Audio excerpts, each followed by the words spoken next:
Today is the 26th Sunday of Ordinary Time, Cycle C. In the first reading from the book of the promised Amos, he told the rich in the southern kingdom of Judah in Zion, who were living a life of luxury, that their grand parties would soon come to end, and they too would be the first to be sent into exile. They had not been bothered by the collapse of Joseph, a reference to the destruction of the northern kingdom due to a lack of justice and ill treatment of the poor there.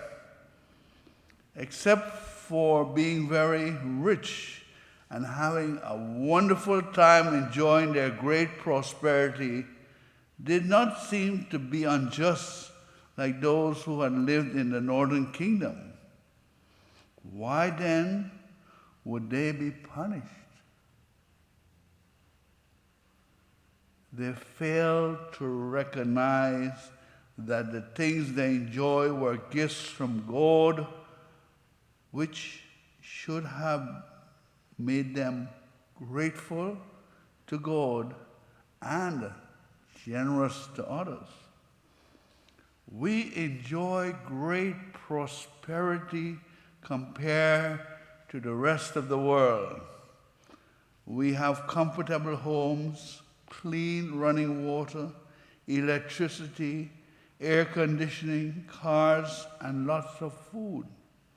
Some of us even have pools, can afford vacation trips, fancy restaurants, and designer clothes. Is it our wealth or God's gifts? How do we give thanks to God? What percentage of our income do we give to the church and to the poor? Protestants and a few of our parishioners do give the 10% in the Bible of their gross income recommended by the Bible. I would be happy if most Catholics give 3% of their gross income to the church and another 3% to the poor. That's only 6% and not 10%. How much would you pay a week for a nice cottage in heaven where you can live in peace and tranquility for the rest of your life, for all eternity? Earthly comforts are no longer regarded as gifts from a gracious God. Instead, they have become an end in themselves with no regard for the one who gave them.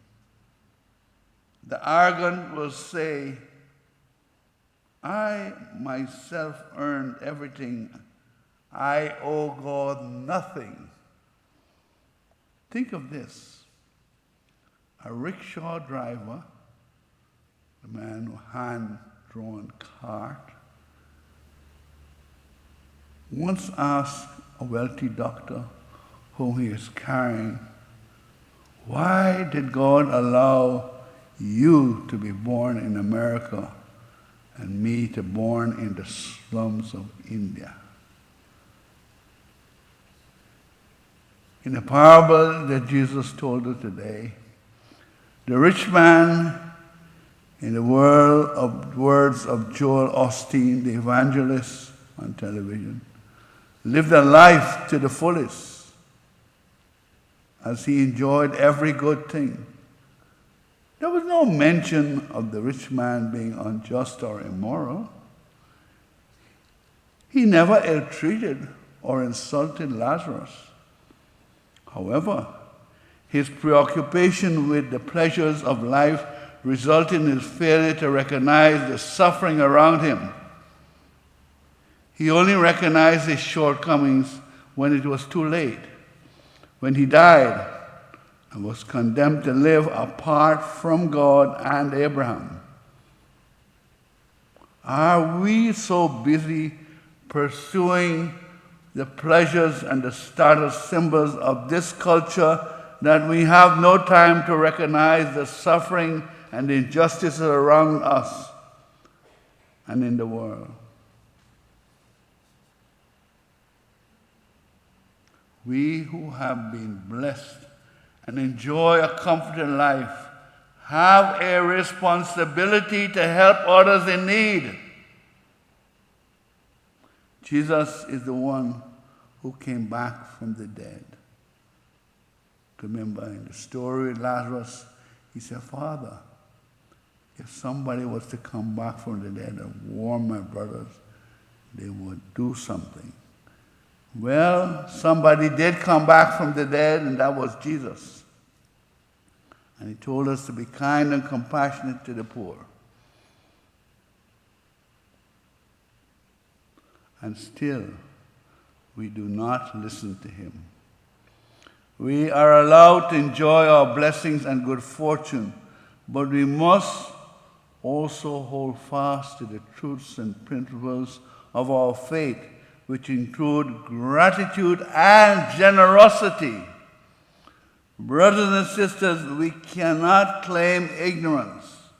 We have the church and the gospel that makes it very clear that we must thank God for the resources we have and be willing to share our good fortune with the poor and the needy. Do you know that many children on planet Earth under 5 years, do you know how many children on planet Earth under 5 years who die of malnutrition?